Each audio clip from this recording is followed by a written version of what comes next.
दोस्तों, रात के सन्नाटे में कभी आपने खुद से एक सवाल किया है, क्या मैं अपनी जिंदगी सही दिशा में जी रहा हूं? एक ऐसा सवाल जो कभी कभी हमें सोने नहीं देता।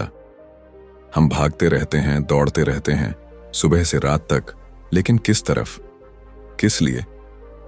जिंदगी एक रेस बन चुकी है, एक दौड़ जिसमें जीतने वाले को भी सुकून नहीं मिलता। हर दिन अलार्म की आवाज के साथ शुरू होता है और हर रात थकावट की चुप्पी में खत्म।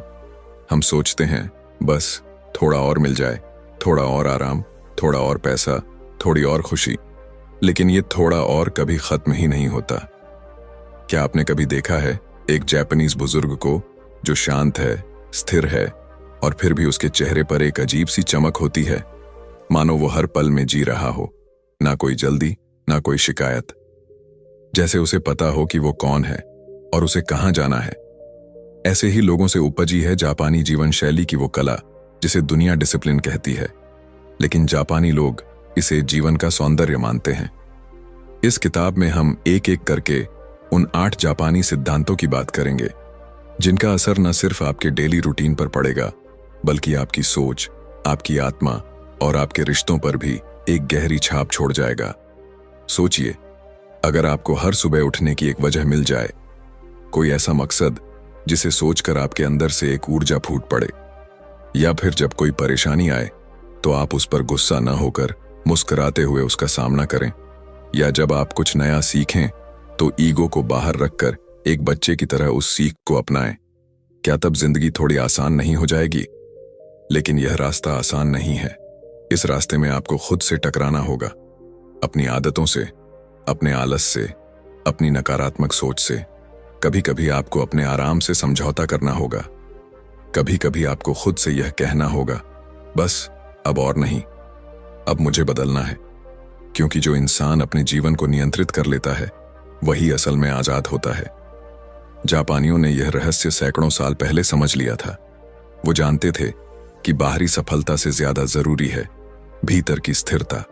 हर सिद्धांत, चाहे वह इकिगाई हो या काइजन, सिर्फ एक आदत नहीं बल्कि एक दर्शन है।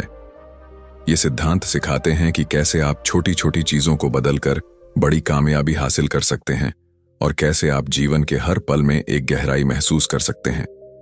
इस किताब की शुरुआत एक आम इंसान की तलाश से होती है, एक ऐसी तलाश जिसमें वो अपने दिन की मीनिंग ढूंढ रहा है, अपने फेलियर्स का कारण और अपनी थकान की जड़, और धीरे धीरे वो एक नए रास्ते पर चलना शुरू करता है।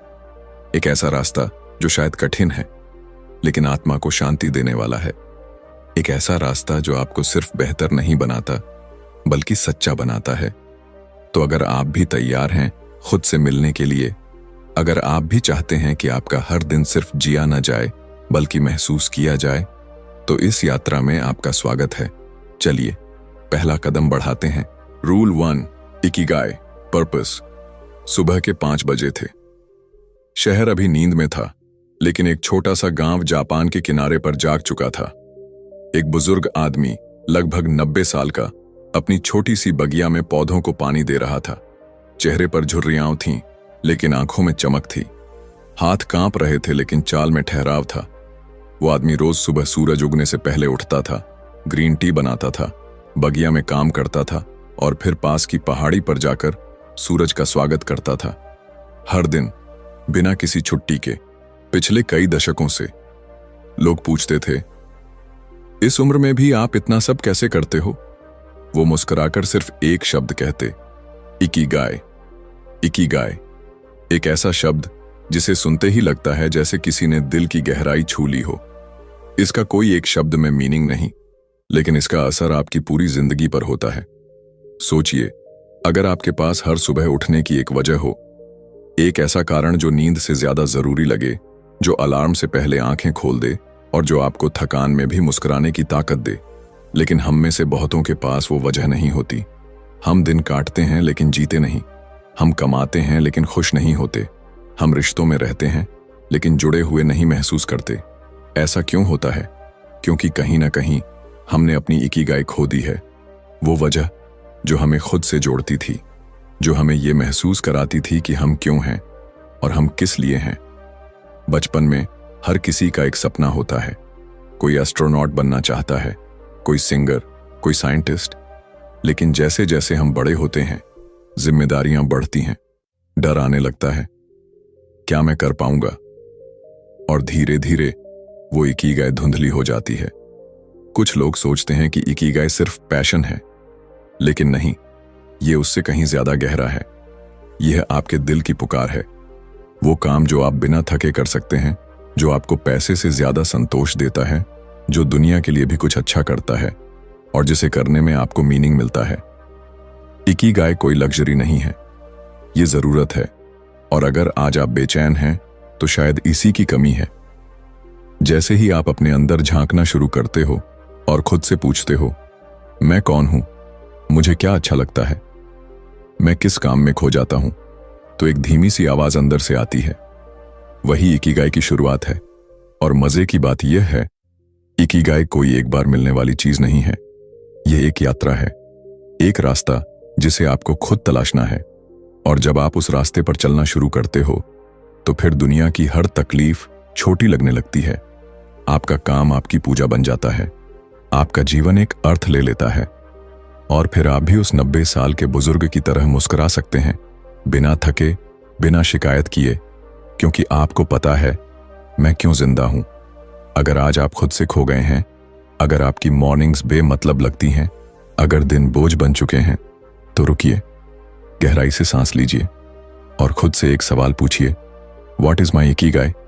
शुरुआत में जवाब नहीं मिलेगा, लेकिन उस सवाल को रोज पूछिए और फिर देखिए कैसे जिंदगी खुद एक जवाब बनकर आपके सामने आने लगेगी।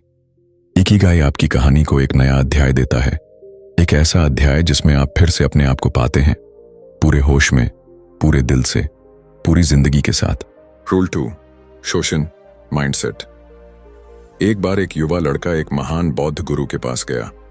उसके पास डिग्रियां थीं, किताबों का ज्ञान था और दुनिया के बड़े बड़े सवालों के जवाब देने का दावा था। उसने गुरु से कहा, मैं हर चीज जानता हूं, लेकिन फिर भी अंदर खालीपन महसूस करता हूं, कोई सुकून नहीं, कोई ठहराव नहीं। गुरु मुस्कुराए और बोले, चाय पियो। लड़का चाय के प्याले की ओर देखने लगा, पर गुरु ने चाय उंडेलते उंडेलते प्याला भर दिया। फिर भी डालते रहे।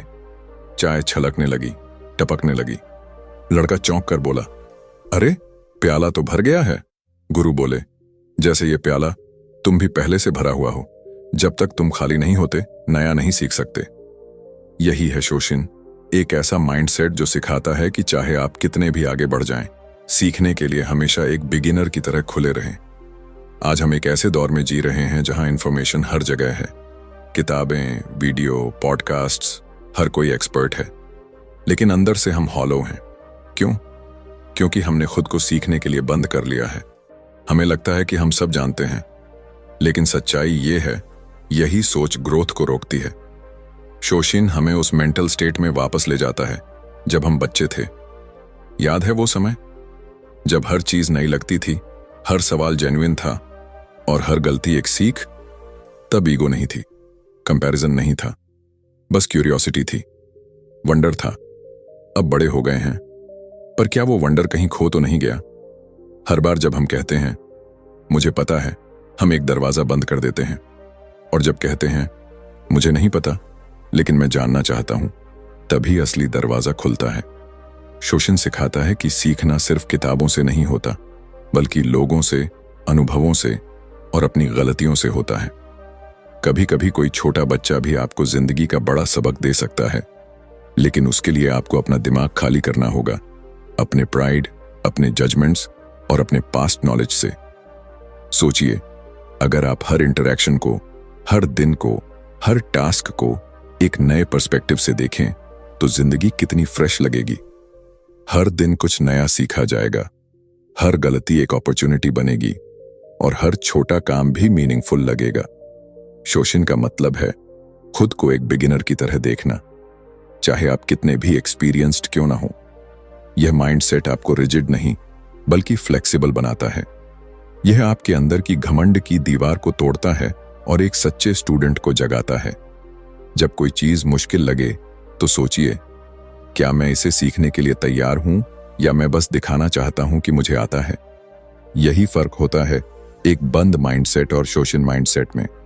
और जब आप शोषण को अपनाते हैं तो आप किसी क्लासरूम के स्टूडेंट नहीं रहते, आप जिंदगी के स्टूडेंट बन जाते हैं। हर गली, हर चेहरा, हर दिन आपको कुछ सिखाने लगता है। इस माइंडसेट से आप सिर्फ सक्सेसफुल नहीं बनते, आप हम्बल बनते हैं, ग्राउंडेड बनते हैं, और यही आपको हर स्टॉर्म में टिकाए रखता है। क्योंकि असली बुद्धिमानी वही है जब आप जानते हुए भी ये माने कि मुझे और सीखना है। शोषण वही जादू है जो एक साधारण इंसान को एक्स्ट्राऑर्डिनरी बना देता है, धीरे, शांत और स्थायी रूप से। तो क्या आप तैयार हैं फिर से एक बिगिनर बनने के लिए? क्या आप अपना मन खाली कर सकते हैं ताकि जिंदगी कुछ नया उंडेल सके? अगर हां, तो चलिए फिर से शुरू करते हैं। Rule 3, kaizen action. एक ठंडी सुबह थी। जापान की एक फैक्ट्री में काम करने वाला एक मजदूर हर दिन वही काम करता था। एक ही नट, एक ही बोल्ट, मशीन के उसी हिस्से में कसना। महीनों से यही दोहराव। कोई एक्साइटमेंट नहीं, कोई प्रमोशन नहीं, कोई बदलाव नहीं। लेकिन फिर भी वो हर दिन कुछ ना कुछ बेहतर करने की कोशिश करता। कभी स्क्रू ड्राइवर को थोड़ा और सही एंगल पर पकड़ता, कभी स्पीड थोड़ा बढ़ाता, कभी कम वेस्ट करता।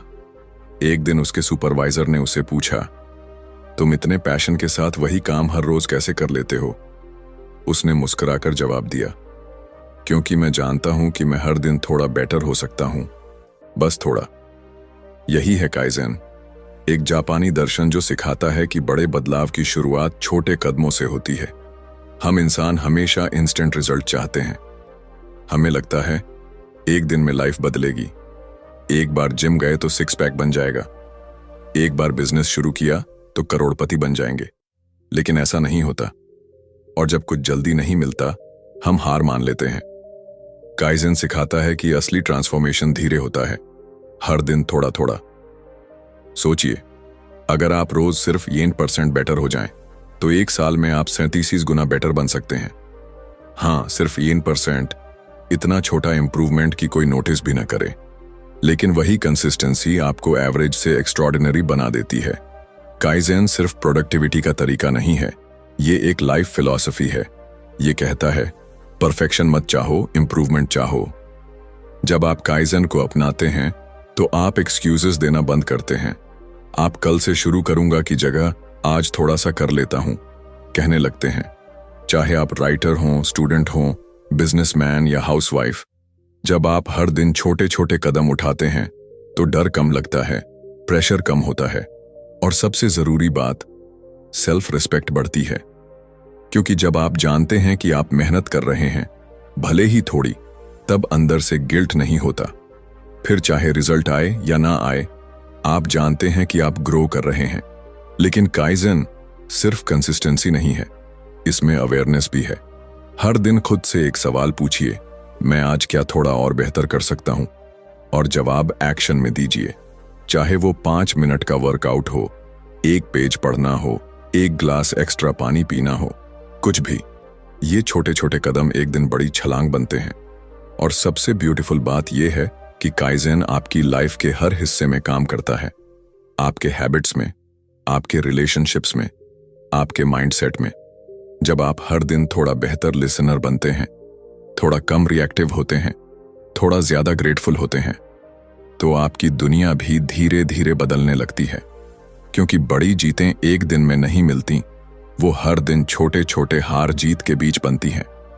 और हाँ, काइजेन में कोई फाइनल डेस्टिनेशन नहीं होता। आप कभी पूरी तरह परफेक्ट नहीं बनते, पर यही इसकी खूबसूरती है। आप हमेशा स्टूडेंट बने रहते हैं, हमेशा इवॉल्विंग। तो अगली बार जब आप कुछ नया शुरू करें और डर लगे या आप बार बार असफल हो चुके हों, तो याद रखिए, आपको सब कुछ आज बदलने की जरूरत नहीं है। बस आज से थोड़ा बदलने की हिम्मत चाहिए।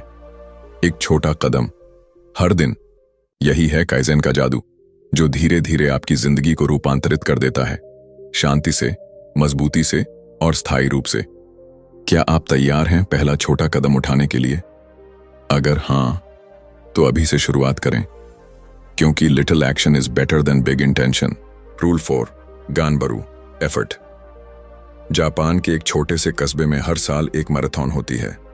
उस दौड़ में सबकी नजर एक ही इंसान पर होती है, एक बूढ़ी महिला जो उम्र के 80वें दशक में कदम रख चुकी है, लेकिन फिर भी हर साल दौड़ती है।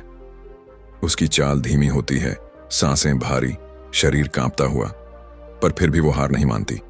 बारिश हो, धूप हो या तेज हवा, वो आती है, दौड़ती है, गिरती है और फिर उठकर चलती है।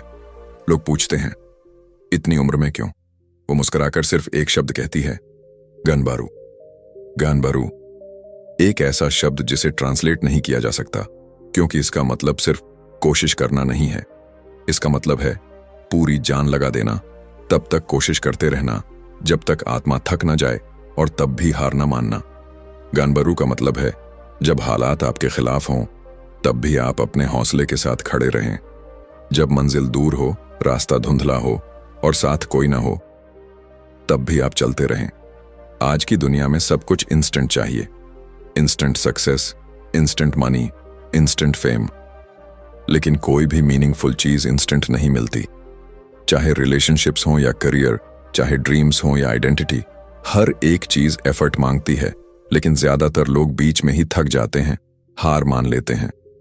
गनबारू हमें सिखाता है कि असली जीत वहां होती है जहां हम हारने के बाद भी कोशिश करते हैं, जहां हम थक कर रुकते नहीं, थोड़ी देर बैठते हैं और फिर उठकर फिर से चल पड़ते हैं।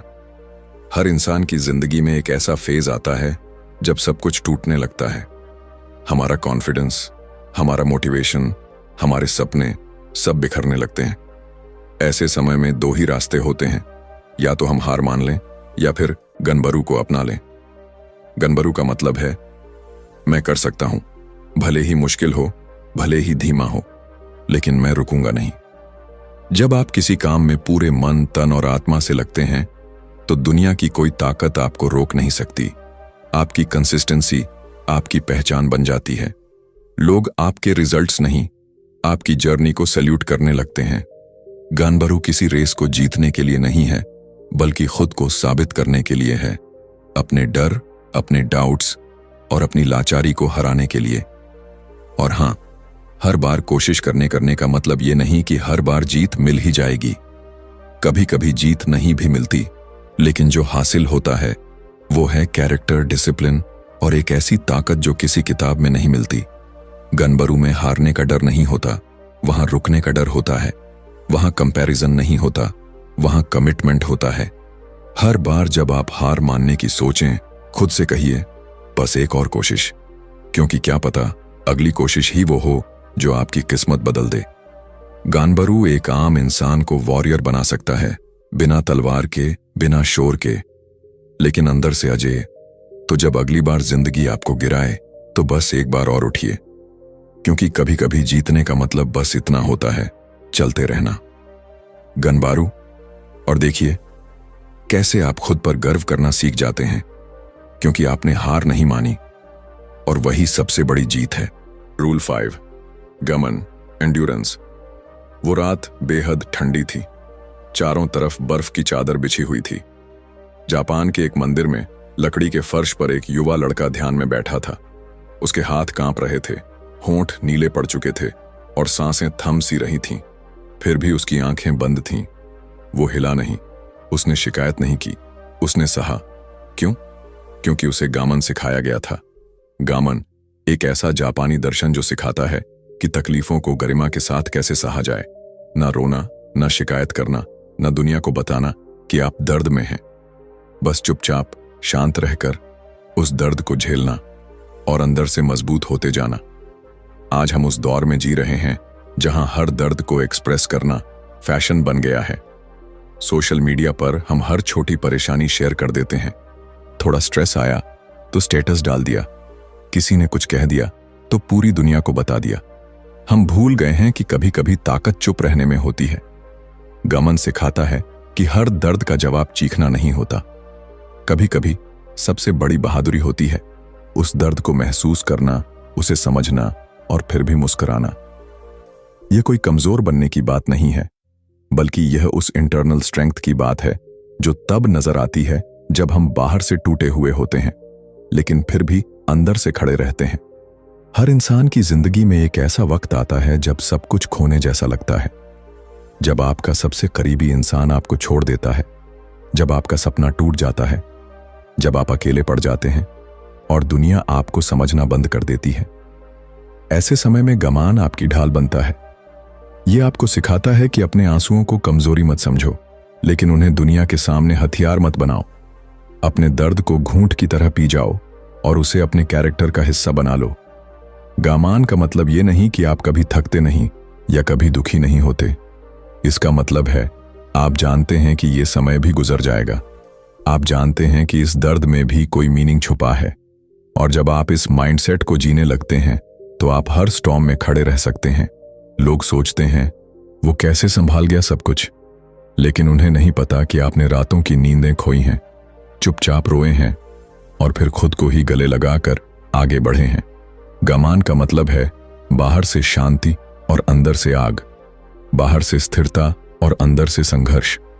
आप रो सकते हैं लेकिन अकेले, आप हिम्मत हार सकते हैं लेकिन अगले पल फिर खड़े हो जाते हैं।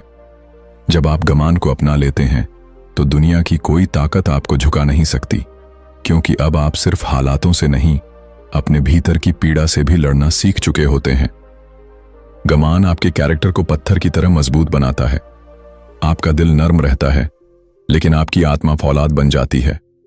तो अगली बार जब जिंदगी आपको उस मोड़ पर लाए जहां सब कुछ टूटता हुआ महसूस हो, तो खुद से बस एक बात कहना, मैं ये भी सह जाऊंगा, मैं हार नहीं मानूंगा, मैं गमन हूं। और उस पल आप खुद को फिर से गढ़ते हैं, एक नई ताकत, एक नई गरिमा और एक नई शांति के साथ। Rule 6, वाबी Sabi, acceptance. एक पुराना मिट्टी का प्याला था। उसका किनारा टूटा हुआ था, रंग हल्का उड़ चुका था और उसमें एक पतली सी दरार भी थी। देखने में वो प्याला किसी कबाड़ से कम नहीं था, लेकिन जापान में उसे एक शेल्फ में बड़े गर्व से सजाया गया था। क्यों? क्योंकि उस प्याले में वाबी साबी था। वाबी साबी एक ऐसा दर्शन जो कहता है खूबसूरती उस चीज में है जो अधूरी है, जो टूटी है, जो अस्थाई है, यानी जो परफेक्ट नहीं है वही सबसे ज्यादा सुंदर है। अब सोचिए, हम सब अपनी जिंदगी में परफेक्शन के पीछे भागते हैं। एक perfect body, perfect career, perfect relationship, और जब कुछ थोड़ा भी बिगड़ता है हम टूट जाते हैं। हमें लगता है अब सब खत्म, लेकिन वाबी साबी कहता है नहीं, यही तो शुरुआत है। यह सिद्धांत आपको याद दिलाता है कि जिंदगी कोई शोरूम नहीं है जहां सब कुछ चमचमाता हुआ और फ्लॉलेस होता है। जिंदगी तो एक पुराना कमरा है, थोड़ी धूल वाली अलमारियां, कुछ उखड़े हुए रंग, लेकिन उन्हीं में छुपा होता है असली जादू। वाबी साबी हमें सिखाता है कि हर चीज में इम्परफेक्शन को एक्सेप्ट करना ही सच्ची शांति है। हर दरार एक कहानी होती है, हर दाग एक अनुभव। अब जरा अपने आप को देखिए, आपका अतीत शायद परफेक्ट नहीं था। कुछ रिश्ते टूटे होंगे, कुछ फैसले गलत निकले होंगे, कुछ सपने अधूरे छूट गए होंगे, लेकिन क्या उन गलतियों ने आपको कुछ नहीं सिखाया? क्या उन तकलीफों ने आपको और मजबूत नहीं बनाया? वाबी साबी कहता है खुद को वैसे ही अपनाओ जैसे आप हो, न कुछ छुपाओ न कुछ घबराओ। सोचिए, अगर पेड़ हर सूखे पत्ते को शर्म से छिपा लेता या चांद अपनी खामियों के कारण रात को रोशनी देना बंद कर देता, तो दुनिया कितनी अधूरी होती। वाबी साबी एक जेंटल रिमाइंडर है कि जिंदगी का असली स्वाद तब आता है जब हम उसमें चीनी नहीं, सच्चाई मिलाते हैं। जब हम अपने फ्लॉज को फ्लॉज नहीं, फीचर्स मान लेते हैं। आपका टूटा हुआ दिल, आपकी झुकी हुई पीठ, आपके थके हुए हाथ, ये सब सिर्फ कमजोरियां नहीं बल्कि जीवन के तमगे हैं। इनमें वो संघर्ष छुपा है जिसे आपने जिया है, वो आंसू जिन्हें आपने चुपचाप पी लिया है। जब आप वाबी साबी को अपनाते हैं तब आप दूसरों में भी इम्परफेक्शन को स्वीकार करना सीख जाते हैं। तब प्यार डिमांड नहीं करता बल्कि समझ बन जाता है। तब रिश्ते कंपैरिजन नहीं करते बल्कि कनेक्शन बनते हैं। और यही एक्सेप्टेंस आपके अंदर एक ऐसी शांति लाता है जो किसी थेरेपी, किसी मोटिवेशनल कोट, किसी एक्सपेंसिव वेकेशन से नहीं आती। वो शांति आती है जब आप आईने में देखकर खुद से कह पाते हैं, मैं जैसा हूं ठीक हूं और इसी में मेरी खूबसूरती है। वाबी साबी सिर्फ एक कॉन्सेप्ट नहीं, ये एक नजरिया है, एक तरीका है दुनिया को देखने का। बिना जजमेंट, बिना डर, सिर्फ सच्चाई और सहजता के साथ। तो अब जब अगली बार आपकी जिंदगी कुछ कम परफेक्ट लगे, जब कोई चीज अधूरी लगे, कोई रिश्ता थोड़ा टेढ़ा लगे, तो रुकिए, मुस्कुराइए और खुद से कहिए, यही तो वाबी साबी है, यही तो असली सुंदरता है। और तब आप देखेंगे टूटी हुई चीजें भी मुस्कुराने लगती हैं, क्योंकि उन्हें भी महसूस होता है कि वो काबिल हैं, चाहे वो अधूरी हों फिर भी पूरी हैं। रूल 7, हरा हचीबू, सेल्फ केयर। शाम का वक्त था। जापान के ओकिनावा द्वीप की एक छोटी सी बस्ती में लोग धीमी चाल से चल रहे थे। चेहरे पर सुकून, चाल में ठहराव और आंखों में चमक थी। कोई भाग नहीं रहा था, कोई जल्दी में नहीं था। और सबसे खास बात, यहाँ के लोग 90, 100, यहाँ तक कि 110 साल की उम्र तक भी न केवल जिंदा रहते हैं, बल्कि पूरी तरह एक्टिव और एनर्जेटिक भी रहते हैं। आखिर ऐसा क्या है इन लोगों की लाइफस्टाइल में जो इन्हें इतना फिट, शांत और संतुलित बनाए रखता है? इसका एक रहस्य है हरा हचीबू, एक ऐसा प्रिंसिपल जो हमें सिखाता है कि खाना सिर्फ पेट भरने के लिए नहीं होता, बल्कि शरीर और मन को सम्मान देने का तरीका होता है। हरा हचीबू का मतलब होता है पेट को केवल 80% तक भरना, यानी खाना तब बंद कर देना जब आप पूरी तरह से तृप्त न भी हुए हों, क्योंकि भूख शांत करने और पेट फुल करने के बीच एक महीन रेखा होती है और वहीं से शुरू होती है सेल्फ कंट्रोल। अब सोचिए, जब भी आप खाना खाते हैं, क्या सच में शरीर की जरूरत के अनुसार खाते हैं या आदत, स्वाद और इमोशन के हिसाब से? बहुत बार हम भूख से नहीं, बोर्डम से खाते हैं। कभी उदासी में, कभी गुस्से में, कभी बिना सोचे बस खाते जाते हैं। फिर आता है गिल्ट, फिर थकान, फिर आलस और धीरे धीरे शरीर थकने लगता है, दिमाग डल हो जाता है। हरा हाचीबू एक जेंटल रिमाइंडर है कि सेल्फ केयर का मतलब सिर्फ स्किन केयर या जिम नहीं होता। असल सेल्फ केयर वो है जब आप अपने शरीर को सुनते हैं, जब आप जानते हैं कि कितना लेना है और कहाँ रुक जाना है।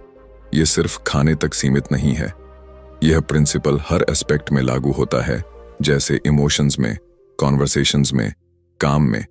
हर जगह ये कहता है बस उतना ही जितना जरूरी है, उससे ज्यादा नहीं।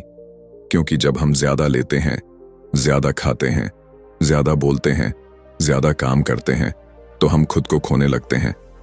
और जब हम संतुलन में रहते हैं तो जो लिटिल लेस होता है वही हमें बहुत कुछ दे जाता है, क्लैरिटी, डिसिप्लिन और एक शांत एनर्जी। हरा हाचीबू सिखाता है कि भूख को पूरी तरह खत्म करना जरूरी नहीं है, बल्कि उसे थोड़ा अधूरा छोड़ना ही असली कला है। क्योंकि जब पेट थोड़ा खाली रहता है तो स्पेस बनता है अंदर तक जाने का, सोचने का, महसूस करने का। यह प्रिंसिपल एक सवाल की तरह हमारे सामने खड़ा होता है, क्या मैं अपनी जरूरतें समझता हूं या बस आदतों का गुलाम हूं? जब आप हरा हाचीबू को अपनाते हैं तो आपके खाने का तरीका बदलता है, लेकिन साथ ही आपकी सोच भी बदलने लगती है। अब आप सिर्फ खाना नहीं खाते, आप खाने का सम्मान करते हैं, आप खुद को सुनते हैं, आप खुद से जुड़ते हैं। और यही जुड़ाव असली सेल्फ केयर है। ना कोई लग्जरी, ना कोई एक्सटर्नल चीज, बस खुद से एक ऑनेस्ट, डिसिप्लिन्ड और माइंडफुल रिश्ता। हरा हाचीबू आपको याद दिलाता है कि जीवन की सबसे बड़ी पूर्ति अधूरेपन में छिपी होती है। कम खाना सिर्फ शरीर के लिए नहीं, आत्मा के लिए भी आराम है। तो अगली बार जब थाली में थोड़ा और खाना बचा हो, थोड़ी और भूख बाकी हो, तो खुद से कहिए, बस यहीं तक, यही काफी है। मेरा शरीर मेरा मंदिर है और मैं इसका सम्मान करता हूं। यही होती है सच्ची देखभाल, जहां आप खुद को थामते हैं, न सिर्फ भूख में बल्कि जीवन के हर पहलू में। शांति वहीं है जहां जरूरत खत्म होती है और संयम शुरू होता है। रूल 8, शिनरिन योकू, रिकनेक्शन। सुबह सुबह एक जापानी व्यक्ति जंगल के रास्ते पर बिना मोबाइल, बिना किसी प्लान के चुपचाप चल रहा था। उसके कदम धीरे थे, आंखें चारों तरफ फैले हरियाली को देख रही थीं। पत्तों की सरसराहट, पक्षियों की आवाज और दूर से आती बहती हवा की सांसें, सब कुछ मानो उससे बात कर रही थीं। वो न कुछ सोच रहा था, न कुछ कह रहा था, बस शांत था, मौजूद था, जुड़ा हुआ था प्रकृति से और शायद खुद से। यही है शिनरिन योकू, जिसे अंग्रेजी में कहा जाता है फॉरेस्ट बेथिंग यानी जंगल में नहाना। नहाना पानी से नहीं, प्रकृति में नहाना, खुद को फिर से रीसेट करना। हम में से ज्यादातर लोग डिस्कनेक्टेड हैं, और सबसे बुरा ये कि हमें इस डिस्कनेक्ट का एहसास भी नहीं है। हम हर वक्त स्क्रीन में डूबे रहते हैं। फोन, लैपटॉप, टीवी, नोटिफिकेशंस की दुनिया में इतने खो गए हैं कि प्रकृति एक लग्जरी लगती है। कभी ध्यान दिया है, जब आप बहुत परेशान होते हैं और अचानक खुले आसमान के नीचे किसी पेड़ के नीचे बैठते हैं, तो दिल कुछ हल्का सा क्यों लगने लगता है? क्यों हवा के बहाव में कोई सुकून छुपा होता है? क्यों बारिश की बूंदें सिर्फ भीगाती नहीं, कुछ भीतर छू भी जाती हैं? क्योंकि हम प्रकृति से अलग नहीं, उसी का हिस्सा हैं। और जब हम उससे दूर हो जाते हैं तो अंदर एक खालीपन पनपने लगता है। शिनरिन योकू उसी खालीपन को भरने की प्राचीन जापानी कला है। ये कहती है, जंगल में मत जाओ किसी गोल के साथ, बस जाओ और हो जाओ। कोई अर्जेंसी नहीं, कोई डेडलाइन नहीं, कोई रिजल्ट नहीं। बस हर पत्ते को महसूस करो, हर शाखा की सरसराहट सुनो, हर धूप की किरण को चेहरे पर पड़ते हुए महसूस करो। आज की फास्ट लाइफ में हम कॉन्स्टेंटली रिएक्ट कर रहे हैं, कॉल्स को, मैसेजेस को, लोगों की एक्सपेक्टेशंस को। पर कभी कभी जरूरी है पॉज करना, ऑब्जर्व करना और अब्जॉर्ब करना। शिनरिन योकू हमें उस पॉज की लग्जरी देता है। ये सिखाता है कि being busy is not the same as being alive. हर इंसान को हफ्ते में कम से कम एक बार प्रकृति से दोबारा जुड़ना चाहिए। किसी पेड़ की छांव में बैठना, मिट्टी को हाथों में लेना, घास पर नंगे पैर चलना। क्योंकि जब आप ऐसा करते हैं तो आपकी नर्वस सिस्टम स्लो हो जाती है, आपकी हार्ट बीट बैलेंस होने लगती है, और दिमाग से वो शोर जो आपको लगातार थकाता है वो खुद ब खुद म्यूट हो जाता है। शिनरिन योकू कोई एक्सपेंसिव थेरेपी नहीं, कोई हाई परफॉर्मेंस टेक्निक नहीं। ये तो एक लौट जाना है उसी जगह जहां से हम कभी आए थे। वो जंगल, वो नदियां, वो पेड़, वो पहाड़, वो हमें नहीं भूले। हमने ही उनसे मुंह मोड़ लिया। लेकिन अच्छी बात यह है, वो अब भी वहीं हैं, हमें बुलाते हुए, हमें अपनाने को तैयार। तो अगर आप कभी खुद से डिस्कनेक्टेड महसूस करें, अगर दिल भारी लगे या सांसें बोझ जैसी लगें, तो किसी पार्क, किसी जंगल, किसी छोटी सी हरियाली के पास चले जाइए। शब्दों की नहीं, सन्नाटे की जरूरत होगी। सोचने की नहीं, महसूस करने की जरूरत होगी। और जब आप लौटेंगे तो सिर्फ बाहर से नहीं, अंदर से भी हल्के, शांत और पूरे महसूस करेंगे। शिनरिन योकू कोई ट्रेंड नहीं है, ये एक पुनर्जन्म है, खुद के पास लौटने का, बिना किसी कोशिश के, बस प्रकृति के साथ सांस लेने का। और शायद वहीं से फिर से जिंदगी शुरू होती है। कंक्लूजन, कभी सोचा है, हम जिंदगी से बहुत कुछ चाहते हैं, success, happiness, peace, clarity, relationships, freedom. लेकिन कभी यह महसूस किया है कि ये सब बाहर ढूंढते ढूंढते हम अपने अंदर से दूर हो जाते हैं। जापानी जीवन शैली की ये 8 गहराइयां, इकिगाई, शोशिन, काइजन, गनबारू, गमान, वाबी साबी, हारा हचिबू और शिनरिन योकू, ये कोई टेक्निक नहीं, ये सोल लेवल विजडम है। ये हमें सिखाते हैं कि जिंदगी कोई रेस नहीं है, ये एक स्लो, मीनिंगफुल जर्नी है, जहां हर कदम पर अवेयरनेस है, हर मोड़ पर ब्यूटी है और हर रुकावट में ग्रोथ छुपी है। इकिगाई ने हमें जीने की वजह दी।